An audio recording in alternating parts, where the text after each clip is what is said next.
बदन तेरा चिकना चिकना चिकना कमल के फूल जैसा बदन तेरा। बॉलीवुड इंडस्ट्री में अपनी एवरग्रीन ब्यूटी के लिए फेमस 70 और 80 के दशक की इस खूबसूरत और ग्लैमरस एक्ट्रेस ने सिल्वर स्क्रीन पर कई भूमिकाएं निभाई हैं। तेरा रंग है नशीला, अंग अंग है नशीला, रंग है नशीला।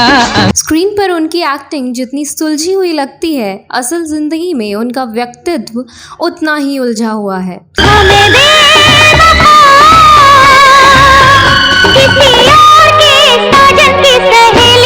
वह आज भी अपने ग्लैमरस अंदाज की वजह से चर्चा में बनी रहती हैं। 18 बरस की तू होने को आई रे, 18 बरस की। उन्होंने अपनी प्रोफेशनल लाइफ में खूब नाम कमाया है, लेकिन उनकी पर्सनल लाइफ हमेशा कंट्रोवर्सी से घिरी रही।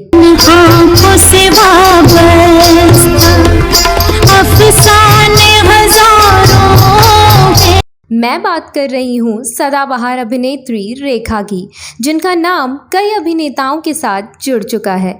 यही नहीं, उनके साथ किशोरावस्था में ही ज़बरदस्ती की गई और उन्होंने 2 असफल शादियों का दर्द भी झेला है। फिर भी आज वह अकेली अपनी ज़िंदगी जीने के लिए मजबूर हैं।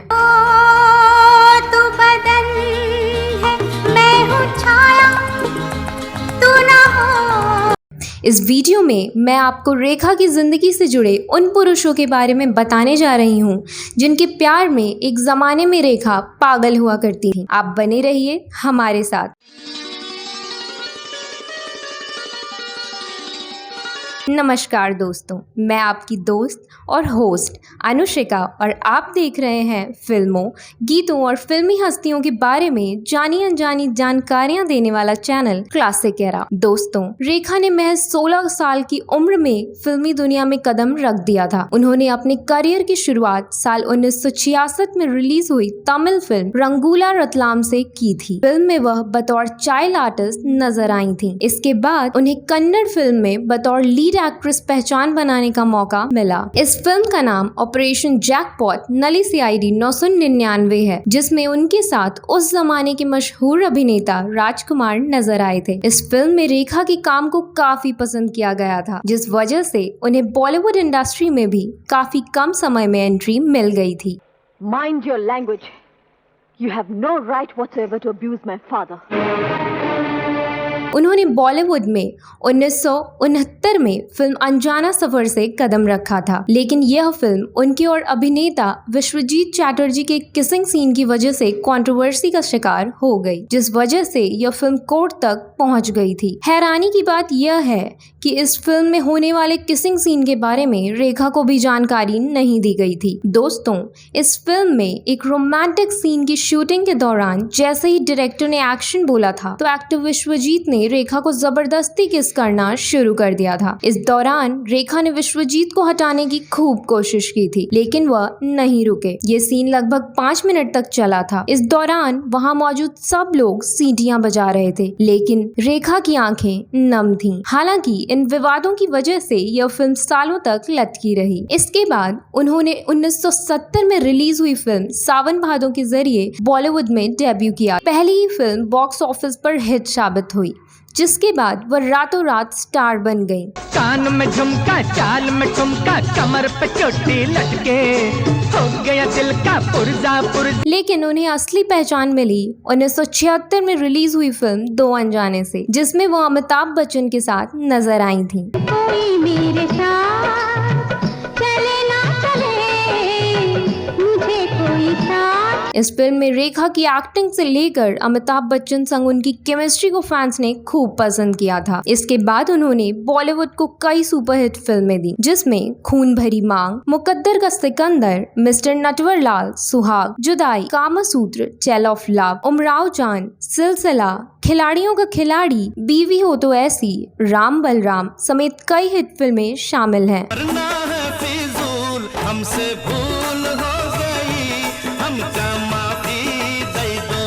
इन तमाम फिल्मों के जरिए उन्होंने खुद को एक वर्सेटाइल एक्ट्रेस के तौर पर साबित किया है। हालांकि रेखा की प्रोफेशनल लाइफ जितनी ज्यादा सफल रही है, उतना ही दर्द उन्हें अपनी निजी जिंदगी में झेलना पड़ा है। रेखा को कई बार प्यार हुआ, लेकिन उन्हें हमेशा ही आखिर में धोखा नसीब हुआ है, जिस वजह से वो आज अकेले जिंदगी बिताने के लिए मजबूर हैं। उनका नाम बॉलीवुड अभिनेता जितेंद्र कुमार, किरण कुमार, विनोद मेहरा, संजय दत्त, अक्षय कुमार और अमिताभ बच्चन के साथ जुड़ा था। इन तमाम स्टार्स के साथ उनके अफेयर की खबरें लंबे समय तक चर्चाओं में रही थीं। तो चलिए अब आपको बॉलीवुड की हसीन अदाकारा रेखा के अफेयर के बारे में बताते हैं। सबसे पहले उनका नाम बॉलीवुड इंडस्ट्री के जंपिंग जैक के नाम से मशहूर एक्टर जितेंद्र कुमार के साथ जुड़ा था। रेखा और जितेंद्र ने एक साथ कई फिल्में की और इसी दौरान दोनों के बीच नजदीकियां भी बढ़ी।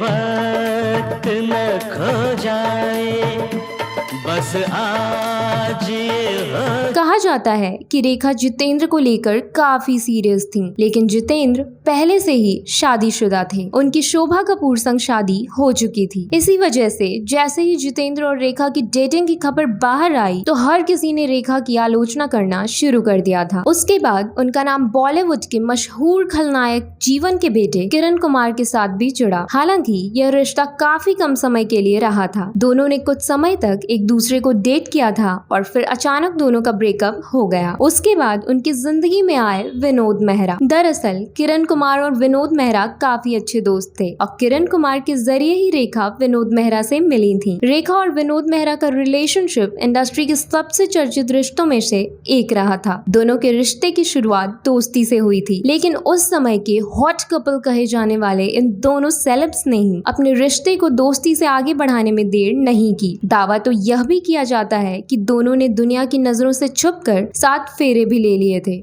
यह दोनों की पहली शादी थी। आपकी बातों में फिर कोई शय मगर दोनों ने ही इस शादी का जिक्र कभी नहीं किया। दोनों ने कोलकाता में शादी की थी। रेखा से शादी करने के बाद विनोद मेहरा उन्हें अपने घर ले गए थे, लेकिन जैसे ही रेखा अपनी सासू माँ कमला मेहरा के पैर छूने के लिए नीचे झुकी थी, वैसे ही उन्होंने रेखा को धक्का मारकर दूर हटा दिया था। इतना ही नहीं, विनोद मेहरा और रेखा की शादी के फैसले से कमला मेहरा इतनी नाराज हुई थी कि उन्होंने रेखा को चप्पलों से पीटने की भी कोशिश की थी। ससुराल में अपने साथ हुए इस बुरे बर्ताव से रेखा बिल्कुल टूट गई थी, जिसके बाद उन्होंने विनोद मेहरा से रिश्ता तोड़ने का फैसला कर लिया था। हालांकि रेखा ने 2004 में सिमी गरेवाल के साथ एक इंटरव्यू में विनोद मेहरा के साथ किसी भी वैवाहिक संबंधों से इनकार कर दिया था। एक जमाने में उनका नाम अमिताभ बच्चन के साथ भी जोड़ा जाता था। दोनों ही एक दूसरे के प्यार में पूरी तरह पागल थे। उस समय रेखा और अमिताभ बच्चन की जोड़ी टॉक ऑफ द टाउन बनी हुई थी।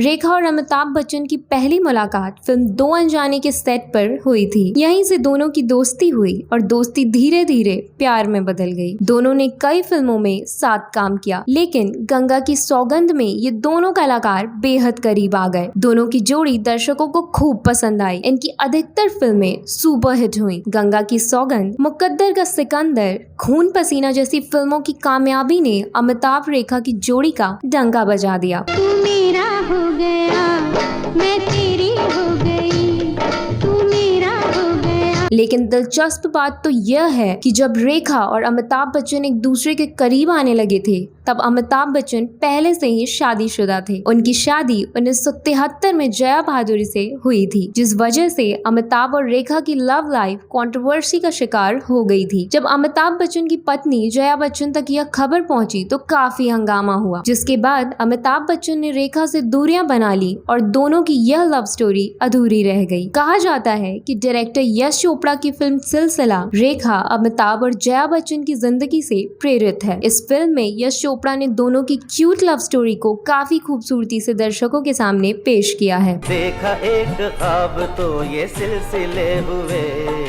अमिताभ बच्चन और रेखा के रिश्ते का दुर्भाग्यपूर्ण अंत होने के बाद रेखा ने साल 1990 में बिजनेसमैन मुकेश अग्रवाल का हाथ थामा था। दोनों ने काफी सादगी से शादी की और दोनों अपनी लाइफ को एंजॉय करने लगे थे, लेकिन उनकी यह खुशी भी कुछ समय के लिए ही थी। शादी के 3 महीने बाद रेखा को पता चला था कि उनके पति मानसिक रूप से बीमार हैं, तो उन्होंने मुकेश अग्रवाल और उनके परिवार से दूरी बनाने का फैसला किया। रेखा ने अपने पति मुकेश का घर छोड़ दिया और उनके फोन कॉल को लेना बंद कर दिया। इसके बाद वो मनहूस दिन भी आया जब उनके पति मुकेश ने अपनी जान लेने का फैसला किया था। मुकेश ने अपनी पत्नी रेखा के दुपट्टे का इस्तेमाल करते हुए छत के पंखे से लटक कर फांसी लगा ली। दोनों की शादी केवल 7 महीने ही चल पाई थी। इस घटना के बाद मुकेश के परिवार ने रेखा पर बुरी पत्नी होने का और मुकेश की जान लेने का आरोप लगाते हुए उन्हें दोषी ठहराया था। उस वक्त रेखा को न केवल मीडिया द्वारा बल्कि फिल्म बिरादरी के कई लोगों द्वारा वैम्प बताया गया था। उसके बाद 80 के दशक में रेखा का नाम बॉलीवुड अभिनेता संजय दत्त के साथ भी जुड़ा था। रेखा और संजय दत्त एक साथ फिल्म जमीन आसमान में काम कर रहे थे। उसी दौरान दोनों के अफेयर की अफवाह सामने आई थी। कई लोगों ने दावा किया था कि दोनों शादी कर चुके हैं।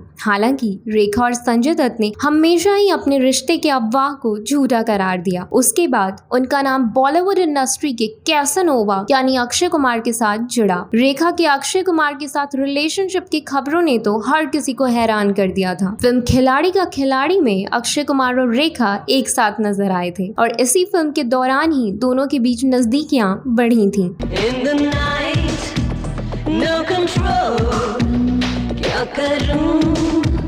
कुछ तो बताया जाता है कि फिल्म में रेखा और अक्षय के बीच इंटीमेट सीन शूट करते हुए और किसिंग सीन शूट करते करते अक्षय और रेखा सच में नजदीक आने लगे थे। खास बात यह है कि उन दिनों अक्षय कुमार एक्ट्रेस रवीना टंडन को डेट कर रहे थे। इसी वजह से रवीना टंडन को अक्षय कुमार पर सख्ती बरतनी पड़ी थी। रवीना ने अक्षय कुमार को रेखा से दूर रहने की सलाह दी थी। हालांकि इसके बाद अक्षय कुमार और रवीना का रिश्ता भी खत्म हो गया था। फिलहाल ये बात सच है कि रेखा अपनी निजी जिंदगी को लेकर हमेशा सुर्खियों में रही थी। कई अभिनेताओं के साथ उनका नाता था, लेकिन आज के समय में फिर भी वह अकेली हैं। हालांकि अवार्ड फंक्शन हो या फिर कोई दूसरा अवसर, रेखा के साथ एक शख्स को हमेशा उनकी परछाई की तरह चिपका पाया जाता है। हमेशा व्हाइट और ब्लैक शर्ट पैंट या कोट पैंट में देखने वाला यह शख्स एक महिला है। इस महिला का नाम फरजाना है। फरजाना रेखा की सेक्रेटरी हैं। फरजाना और रेखा 32 सालों से एक दूसरे के साथ हैं। दोनों की रिलेशनशिप को लेकर मीडिया में कई सारी बातें सुनने को मिलती हैं। पहले फरजाना रेखा की हेयर स्टाइलिस्ट थी, मगर रेखा धीरे धीरे फरजाना पर इतना भरोसा करने लगी कि उन्होंने फरजाना को अपना पर्सनल सेक्रेटरी बना लिया। इनके अलावा रेखा के जीवन का एक राज और भी है, जो है उनकी मांग का सिंदूर। रेखा जब भी कहीं बाहर जाती हैं, तो वो पूरे श्रृंगार के साथ साथ अपनी मांग में सिंदूर भी लगाती हैं। हालांकि वो किसके नाम का सिंदूर लगाती हैं, ये एक राज ही है। एक अवार्ड फंक्शन के दौरान रेखा ने कहा था कि वो जिस शहर से हैं, वहाँ सिंदूर लगाना फैशन का हिस्सा है। उन्हें सिंदूर लगाना अच्छा लगता है। तो दोस्तों, यह वीडियो कैसा लगा जरूर बताएं। अगले वीडियो में मैं फिर फिल्मों, गीतों और फिल्मी हस्तियों से जुड़ी कोई नई कहानी या नई जानकारी लेकर हाजिर हो जाऊंगी। तब तक के लिए नमस्कार।